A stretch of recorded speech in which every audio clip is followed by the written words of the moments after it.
Kumekuwepo na kuripotiwa kwa taarifa katika vituo vya polisi na nyingine katika mitandao ya kijamii zikijulisha kwamba mtu au watu fulani wamepotea, hawaonekani au wamekamatwa na watu waliojitambulisha kuwa askari wa jeshi la polisi.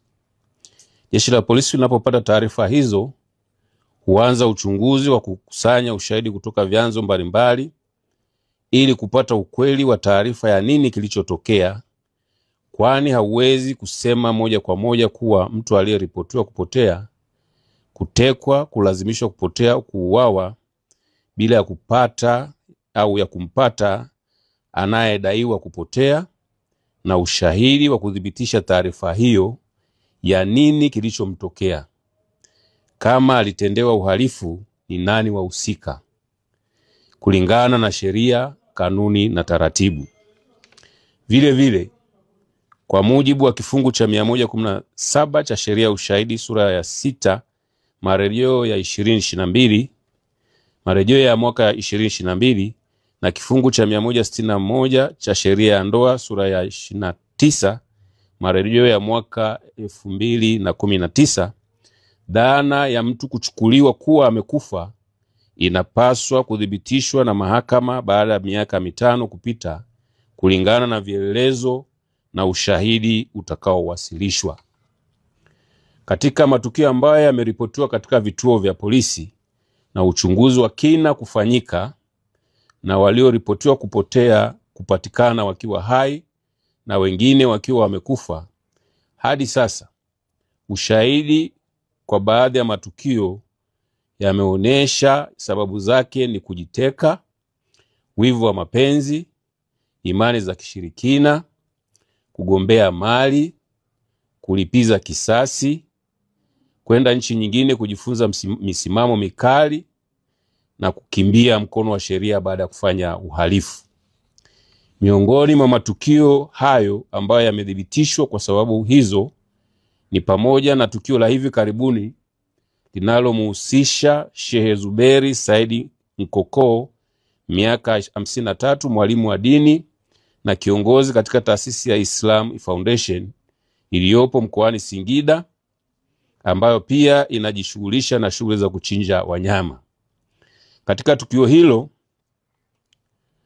kupitia vyombo mbalimbali vya habari ikiwemo mitandao ya kijamii, kulisambaa taarifa za kutekwa kwa shehe huyo na watu waliowataja au waliotajwa kuwa ni askari wa jeshi la polisi tarehe 2 mwezi wa 6 2025 saa 5 usiku, akiwa na kiasi cha fedha taslimu shilingi za Kitanzania milioni 42. Taarifa ya kupotea kwake pia iliripotiwa polisi. Baada ya uchunguzi, ilibainika kuwa Sheikh Zuberi Said Nkoko hakuwa ametekwa, bali alitengeneza tukio la uongo la kutekwa ili kukimbia madeni aliyokuwa akidaiwa na watu mbalimbali. Majina yao yamehifadhiwa kwa sababu za kiuchunguzi, yenye jumla ya shilingi za Kitanzania milioni 521 na laki 5. Sheikh Zuberi atafikishwa mahakamani baada ya taratibu za kisheria kukamilika.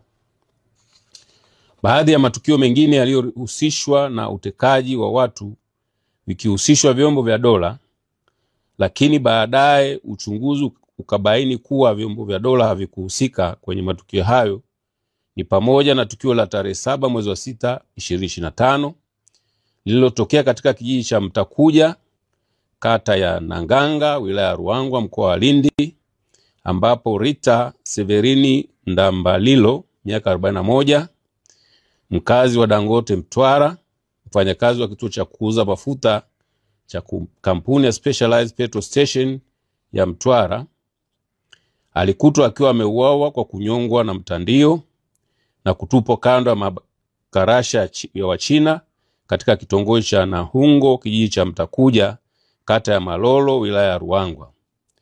Upelelezi ulibaini kuwa mtu huyo aliuawa na Juma Salum Njenje, miaka 49, aliyekuwa akimtumia kama dereva wake wa bodaboda, baada ya mtu huyo kumuona Rita akiwa amebeba fedha kwenye mkoba wake. Kabla ya mwili wake kupatikana, taarifa zilisambaa kuwa alikuwa ametekwa na watu wasiojulikana. Watuhumiwa wawili wamekamatwa na wamefikishwa mahakamani na kesi iko mahakamani. Tukio lingine linamhusu Regina Rajabu Chaula, miaka 62, aliyekuwa na makazi huko Bahari Beach, Kinondoni, Dar es Salaam na nchini Denmark, aliyedaiwa kuoa na Fred Rajabu Chaula na Bashiri Richard Chaula kisha mwili wake kutumbukizwa kwenye shimo la majitaka. Regina, ambaye alikuwa na kesi ya madai Mahakama Kuu Division ya Ardhi dhidi ya watuhumiwa hao, aliripotiwa kupotea ghafla Disemba 13, 2024 hadi tarehe 18 mwezi wa kwanza 2025, mwili wake ulipokutwa kwenye shimo hilo la majitaka baada ya upelelezi wa jeshi la polisi kufanyika. Watuhumiwa hao walikamatwa na kufikishwa mahakamani.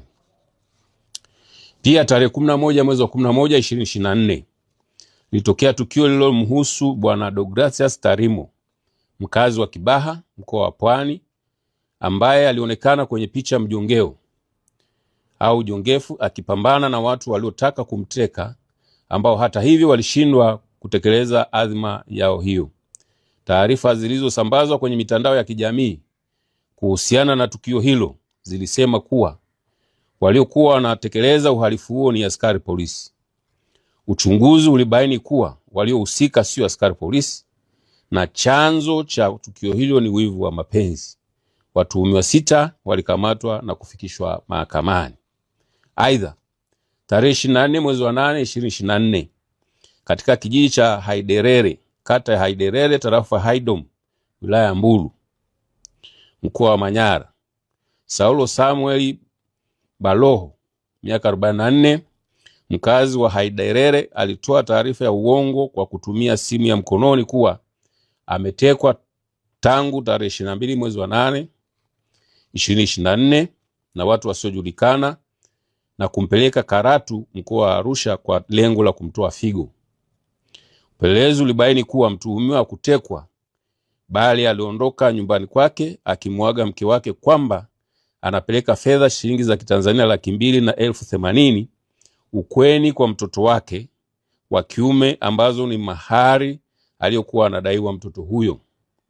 Uchunguzi ulibaini mtuhumiwa alizitumia fedha hizo, na ili kuficha aibu akaamua kuzusha kwamba ametekwa.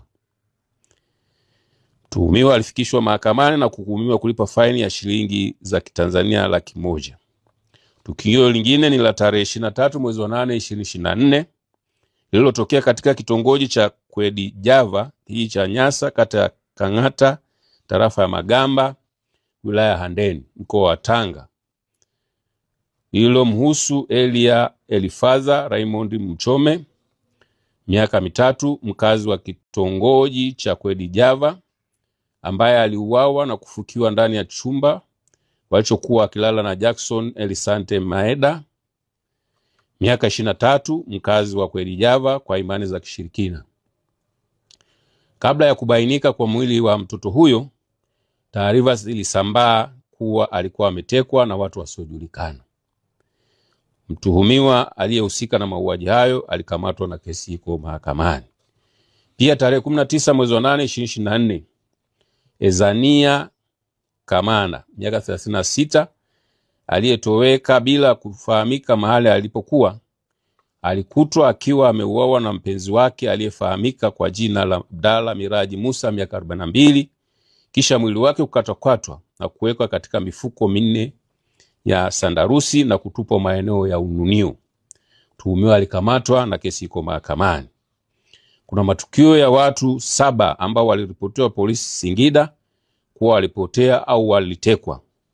Uchunguzi ulibaini tarehe 8 mwezi wa 8 2024 ulibaini katika kijiji cha Chalunyangu, kata ya Makuro, tarafa Mtinko, wilaya Singida, mkoa wa Singida.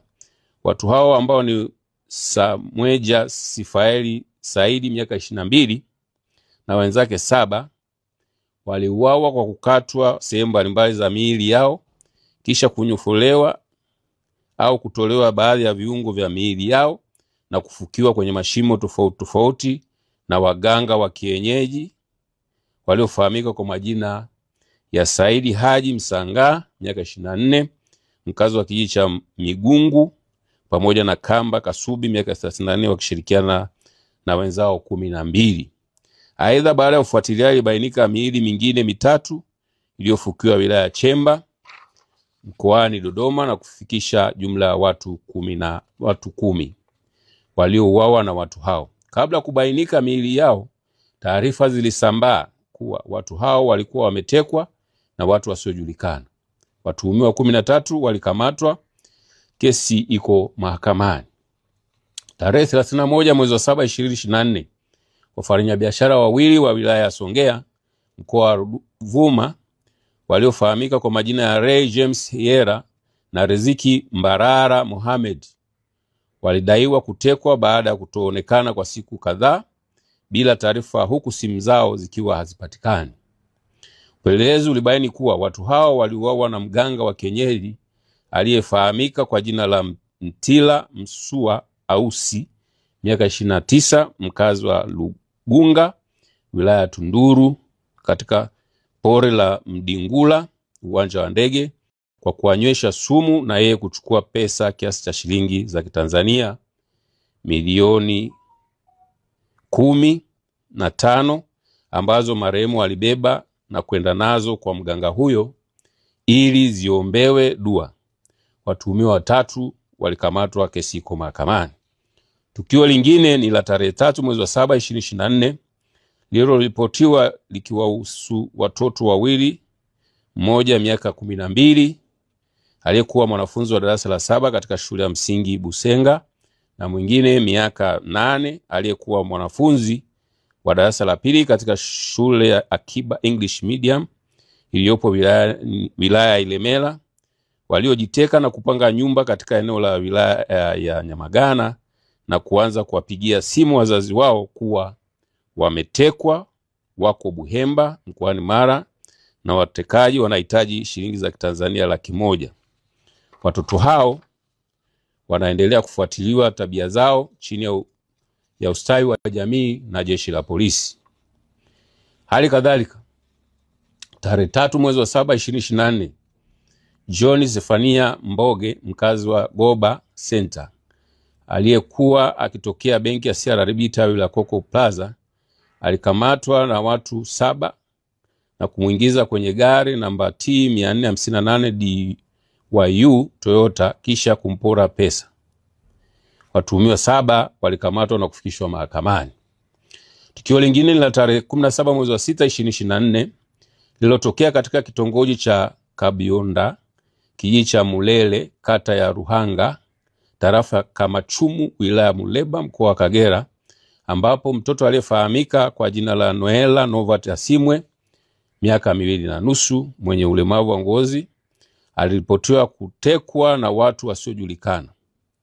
Uchunguzi wa polisi ulibaini kuwa mtoto huyo ameuawa kwa kunyongwa shingo na kunyofolewa baadhi ya viungo vya mwili ikiwemo mikono yote miwili, kisha mwili wake kutupwa kwenye daraja ukiwa umefungwa kwenye mfuko wa sandarusi. Watuhumiwa 9 akiwepo baba yake mzazi walikamatwa. Kesi iko mahakamani. Katika tukio lingine la tarehe 15 mwezi wa 5 2024, mtoto ambaye jina lake limehifadhiwa kwa ajili ya kiusalama au kisheria aliripotiwa kutekwa katika maeneo ya Manjelwa, Ilomba, wilaya ya Mbeya, mkoa wa Mbeya, na Winfrida Martin Komba miaka 36, mkazi wa Vingunguti, Dar es Salaam, kwa kushirikiana na mzazi wa mtoto huyo aitwaye Agnes Jacob Mwalubuli, ikiwa ni njama waliopanga ili kumshinikiza baba mzazi wa mtoto huyo atoe fedha za Kitanzania milioni 20 ili mtoto aachiliwe na watekaji, la sivyo watamuua.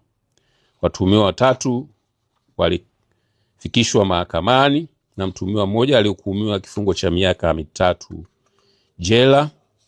Mmoja alihukumiwa, ambaye ni mama mzazi, kifungo cha nje cha miezi 12.